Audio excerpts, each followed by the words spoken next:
So good afternoon, everyone. I'm Afsal Salu, co-founder, CEO of BestDoc, health tech SaaS firm focusing on patient experience. And today we have with me Ms Bindhu Varghese, who is the Director of Nursing at NMC Hospitals Oman. She is a veteran clinical leader with 15 plus years of experience across hospitals such as Apollo, Care, KIMS, and NMC Group. Like to welcome her into our session. We would love to hear her perspective on how to improve the working conditions of nurses, particularly when it comes to patient experience, so that we can avoid nurse burnout. And what are the ways in which we can improve collaboration between the various teams in an IP setting? Well, thank you, Dr. Afzal. Thank you for that nice words. And I'm glad I've been chosen for this particular talk or the interview session that we are having now. Well, just to give a small intro about the burnout, as we all know that nurses burnout is actually a burning topic that's happening in today's world. Because of this burnout, we are facing a lot of crisis also in nursing as we take in the international level, in a global level if we take. So nursing being a career where they are the center of the patient care, focusing on all the aspects, nurses play a very, very important role. So you taking up this particular, project of understanding what is the best way to improve the patient care by focusing on to the nursing services, or what is that we can do to improve the patient care by focusing on the nurses and the nursing services is really commendable. And I would like to thank and congratulate you and the entire team of BestDoc for doing this. And yes, coming back to the burnout topic, I feel that burnout is there global problem in today's world. So the crisis. So let me just go in detail about each thing. It could be because of the workload, definitely the burnout, because it is like the demand is more, but the supply is less. So that is the concept of having this workload as such, because so much of patients are coming out, so much of diseases are coming out, with especially COVID being a pandemic that we all face. So workload is something which is drastically played a major role, especially in the nurses burnout. Apart from that, community also has got a lot of things to be put up into the nurses burnout, because it could be the connection between the colleagues, the connection between the patient, the community, frustration. All these things is something which has added for the burnout again.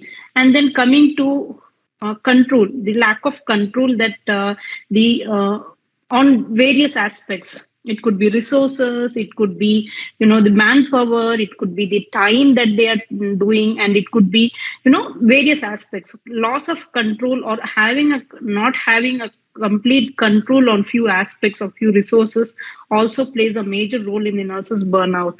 And then definitely everyone, be it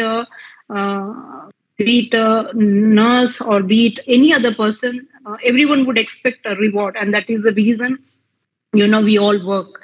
And reward plays again a major role.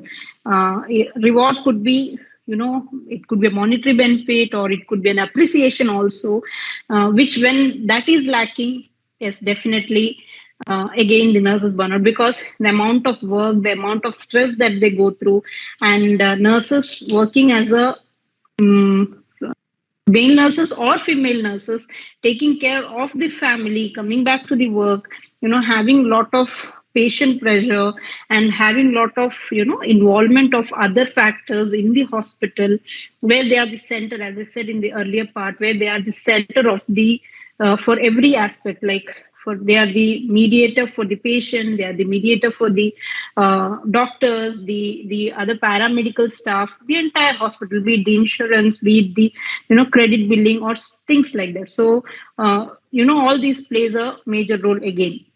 So I feel that the nurses burnout is a topic that need to be addressed to have a safer part. So how to address it is all depends on all these points that I was discussing.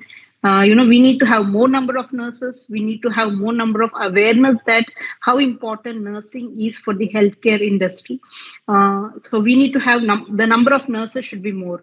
And now there is a lot of retirement that is happening, and there is a lot of attrition rate that is happening. If you take in India or any other part of the world, there is a lot of attrition that is happening among the nurses and the nursing department as such. It is again because of the burnout. That's a So, bit good point. Yes. yeah. So I believe post-pandemic, there has been a significant attrition because of the workload. As you've clearly highlighted, the workload has gone up and there is a mismatch between the demand and the supply. And have you noticed this as because you must be having peers as well as colleagues who would have worked across the regions, whether it is in India or West? And have you noticed that it is the same phenomena across all these regions? Exactly, it is the same because now I am working currently in Oman. So not the reward part I was talking that they're having that.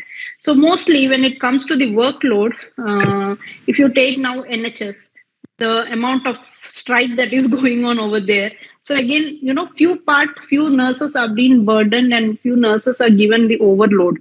So definitely it is throughout the world. Got it. So the nurse burnout is a global prevalent phenomena, and Exactly. healthcare system has to wake up to that and then see how we need to look at the causes or the factors which are attributing to nurse burnout, as you have clearly articulated some of the points. So one you mentioned is the working hours. Second one is the collaboration between the various, because as you've clearly articulated, nurse is the center of everything which happens in an hospitalization or an inpatient setting. And then from the time when someone gets admitted till he or she gets discharged, most of the time the patient or the family members, the caretakers who are with the patient, would be calling nurse for every request, whether it is clinical or non-clinical, because Exactly. nurse, he or she is the most visible face when it comes to hospitalization or care delivery. And as a part of that, I'm sure nurses are spending a lot of time on non-clinical activities as well today, which could have easily delegated to other team members, and that could have helped us reduce the workload of the nurses. Exactly. Just to add up to a point of this, what you're talking, I was going through an article that was written by one of my nurses recently in a journal that we have published, is about the nurse call bell fatigue. Sometimes it could be a reason for unnecessary that there is a nurse call, but it is not something to be ignored by a nurse, because that plays a major role. So every time there is a call bell, that need to be addressed. So again, yes, as you rightly point you have highlighted, because while we have been working with hundreds of hospitals, we have noticed that when it comes to hospitalization, a nurse calling bell is a prerequisite. As there could be an emergency and we don't want to avoid an emergency which could result in a code red or a code blue later. And hence, the nurse calling bells are placed next to every bed in all the rooms in the hospital. And with respect to educating the patient and the family about how to use this is where maybe a lot of awareness and patient centricity. Again, as it is said that even the amount of awareness or education that we provide, the name itself says that it is nurse call bell. So it is a nurse who has to, go and address that issue, be it an emergency or be it not an emergency. It could be just for a glass of water, or it could be just to put off the switch. So, the nurses have to go and they have to address that issue. So, yes, it is something Yes, in such scenario, if we can have some help, like some nursing aides, who can definitely collaborate, and when we have such interpersonal, professional collaboration, definitely that makes a lot of difference, especially in these particular cases. It's heartening to hear a practitioner speaking about a tool which could help us collaborate between the patients and the other departments who are involved in non-clinical, so that the nurse can be the collaborator and then provide all these services. For example, you mentioned the example of glass of hot water if a patient needs, how it can be communicated to the F&B or the cafeteria without nurse getting involved Exactly. in that entire delivery process. So it's heartening to hear that from you, because we are working with some of the hospitals in implementing a similar tool which helps the non-clinical teams coordinate with the nursing team and deliver care for the patients. And this tool is used by 30 plus hospital brands today. We would love to actually discuss that also later. Coming back to the point of coordination between the various teams, do you think that, say, when we are looking at a research study, we notice that in average length of stay in India, it is about 5 to 6 days, and in Middle East, it is about 1.5 to 3 days. We have noticed that an average of about 20 to 30 different service requests are emanating or coming out of a patient's bed or a room, and about 60% of them are non-clinical in nature. Exactly. And today, 100% of them may be getting delivered by the nurse or picked up by the nurse and then transmitted to other team members. But we could have easily delegated some of this tasks directly to those. For example, if someone wanted to order food, it could have directly gone to the F&B. Or if someone wanted the AC remote to be working, then it could have gone to the maintenance team. So do you think that the coordination between the various team members, the non-clinical team members, is it working really well in hospitals, or is there a need for us to look at that and educate the leaders on how to invest in improving that? Yes, definitely. As you said, there is a need. It's not like, the other departments are not completely put in, especially when it comes to the inpatient department. It is always, there is always a scope of improvement that happens. So when we have such, improvisation of things, that definitely helps to provide a better quality care for our patients. Got it. So one of the ways in which we can reduce nurse burnout is by better collaboration or interdepartmental coordination, so that the non-clinical activities could be delegated to those teams. Exactly. And another aspect is about the mental fatigue in terms of being able to reach out to all the patients who are under my watch.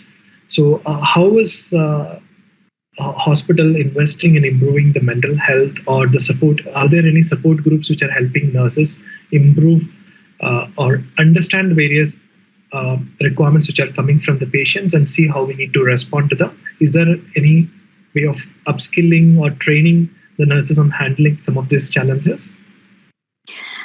Yes, definitely. That plays a major role, because than having a group training or than having group sessions, it would be always better to have a one-on-one approach, because my needs are different than yours.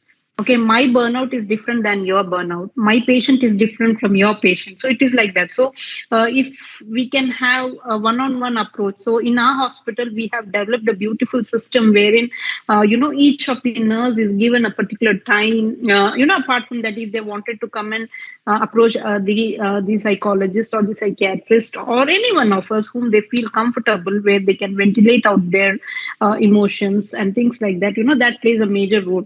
So that should be taken definitely into consideration. Yeah. So that will definitely play a major role.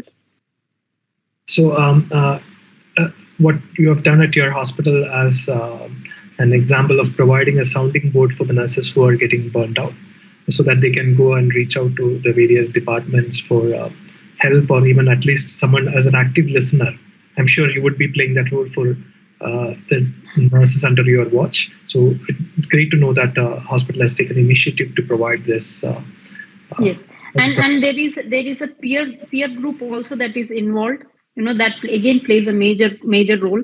And apart from this, initiation of having a conversation or an exchange of a dialogue, there is a lot of activities wherein we create some fun activities, not all the time getting onto the teaching and learning part.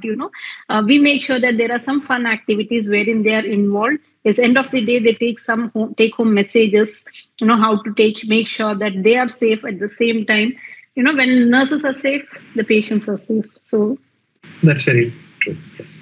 I would like to talk about a point which you highlighted earlier about rewards and appreciation, or a recognition of the work being done in the right fashion could have helped us bring down the nurse burnout. So, how do you look at uh,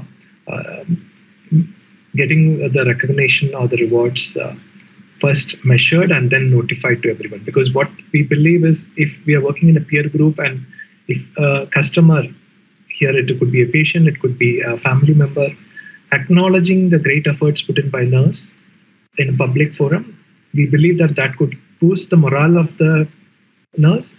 He or she would be proud to actually see that being told in the public domain. And that also could actually motivate others to work harder to deliver better care. So, how do you manage that in your hospital? Uh, yeah. So we have something known as, there is a journal which is known as Beyond Nursing. So this is a periodic journal which comes every 6 months. So we have something known as applause, wherein we upload their pictures with what is the thing that they have done. We write a small narration about them, and give a picture. And these things are uploaded in our dashboards and in our near to our time office. And there is a recognition that happens on a monthly basis. So there are recognitions that happens in the monthly meetings as well. So there is a lot of things that happen. And apart from this, see, when we say reward, uh, an appreciation, it could be definitely financial reward. No doubt that anyone, you or me, whoever it is, we give a financial hike, we all will be definitely happy. Yes, no But one as would as say. as yeah, as it is not always possible to financially reward someone, but we can definitely say a word that can reward. So in this process, what we have done is we have implemented the Daisy Awards, which is Yes, recognized it's internationally. Yeah, international. and yes, and this is a platform where it is not that only from the hospital, the peer group or the colleagues or the doctors was putting in, but the patients are also putting in their comments to recognize the best nurse or best whoever it is. So that way, that plays a major role, because I am proud of the work that I do, and I'm a nurse, I'm proud of it. So definitely that is a feeling every nurse would have end of the day, when they just say a word thank you, gets a smile on and gets that satisfaction end of the day. That plays a major role. It's great to hear those words from you, because if you're able to wear a word of pride on our chest, what we feel that we feel that we have made things improve, and been able to contribute to the society. So nurses have been the light bearers, pre-COVID and especially post-COVID. And we always have been looking up to their effort in improving patient care as well as care delivery. And then what you have mentioned about the recognition and reward of those uh, the various activities which you're doing at your hospital, including the journal which you have mentioned, the various activities which you're doing, Daisy Awards, all of this will add up to improving the morale and then retain the team which you have as well. And do you think that there is anything which we will be able to do in terms of improving the say attrition is also a result of nurse burnout? And what we have Mm. seen across as a phenomena is that most of the hospitals look at retraining their team every quarter, because there is a natural attrition. But sometimes during stressful periods like during pandemic, we have seen significant higher attrition across the hospitals which we are working. So do you believe that instituting proactive training as well as upskilling and then measuring the efficiency as well as, I would say, the morale? Is there any way in which we can measure how motivated our team is, and would that help us understand how to avoid nurse burnouts? Yes, Afsal, that plays a very vital role because as a student, when I pass out from a college or an institution, I am coming raw into the hospital. So it is completely different from what I have studied, or the theory and the practical that I'm going to implement is totally different. So a continuous nursing education is a very important part in a nurse's life, because that is where it could be a daily small tip that I can improve on myself. So uh, we believe in NMC that training is never a compromise. So we have different types of training. So when a nurse comes in, we have something known as adaptation program, where they will be in a preferred system, where there is a mentor mentee who will be accompanied with them, and we have an orientation program for a particular period of time. Then we have what teaching, we have on the job training, we have incidental teachings, we have in service education, and we have something known as CNAs, which is a continuous nursing education, where we name it like that, where it is accredited with the credit points, so that credit points are useful for them to renew their registration as well. So again, that should be accredited with a like in Oman, we are getting it accredited with OMSB, which is the Oman Medical Specialty Board. So that it is like it adds value to the profile of a nurse. And then we have something known as talk of the week. Talk of the week is nothing but taking one particular topic, and from top to bottom all the departments talk on that particular word, on what it is, so that by end of that particular week they all are confident on that particular issue, be it COVID, be it the monkeypox, various things like that. So all these things play definitely learning and development. We need to learn every day. I say that we need to learn every day and That is teach lifelong. teach every day. So only when I teach, I learn. So this is a continuous practice that we need to have, which is a circle that always should continue. Good to see these words echoing from you. We also believe that learning is lifelong, and that is human nature. So Yeah. good to see you endorsing this. Do you see the use of any tools or technology helping in preventing proactively the nurse burnout, or otherwise helping this coordination of work as well as the learning and development aspects which you mentioned in the nursing area? Uh, Tools mean, you mean to say that are we using any tools? Yes. Have you come across any such technologies or tools which can help us reduce nurse burnout? Yeah, what we have done in our hospital is that we have conducted a survey. Basically, we have done a monkey survey. We ourselves have formulated, because the need of the hour was like, what is the actual burning problem? That is what we have done a monkey survey, and based on that survey, once after coming into a conclusion, we have gone with lots of innovative things, like how to get them involved in an activity or things like that. So we have done a monkey survey. It was our own tool which we have created Got with it. some questionnaires. Got it. So you've done a feedback or a survey through which you have identified which Yes. areas to improve, and then you've acted on them as well. Mm. Great to know that. Yes. Continuous measurement is important. Then only we'll know where we stand and then where to improve. So glad to know that NMC is leading the talk as well there. And now you've already highlighted the various reasons or the factors which are contributing to nurse burnout, how we can proactively invest in avoiding some of these factors, and how good coordination between the various teams, interdepartmental teams within the hospital, can help also nurses manage their job better. Um, um, would you have any message to share with the other nursing leaders and the chief nursing officers in terms of how to make sure the work life balance can be managed better? Yes. Uh, Leaders play a major role, and we are the voice for our nurses. So as we being the voice, because every nurse cannot reach out everywhere. So whenever we have a platform to reach out, our voices should be heard. So to make sure that our voice is heard, we should make sure that we are talking in such a way that our nurses are taken care in different aspects, making sure that our patients are safe as well, because end of the day patient safety plays a major role, and that is the reason for our existence directly or indirectly. So having this particular aspect, I say that we should be the voice of nurses. It's great to hear those inspiring words. Nurses are, in addition to the voice, it's the face of the hospital, is what we believe, and we are happy to be supporting the nursing team in improving the patient experience. Thanks a lot for your time with us, ma'am, and we would look forward to working on improving patient experience with you as well in future. Thank you. Thank you so much, Dr.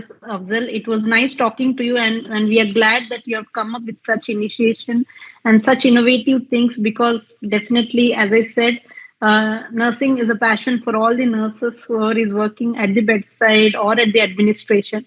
So thank you so much for taking up this one and doing this study. Pleasure Thank is you. ours, ma'am. Yeah, thank you.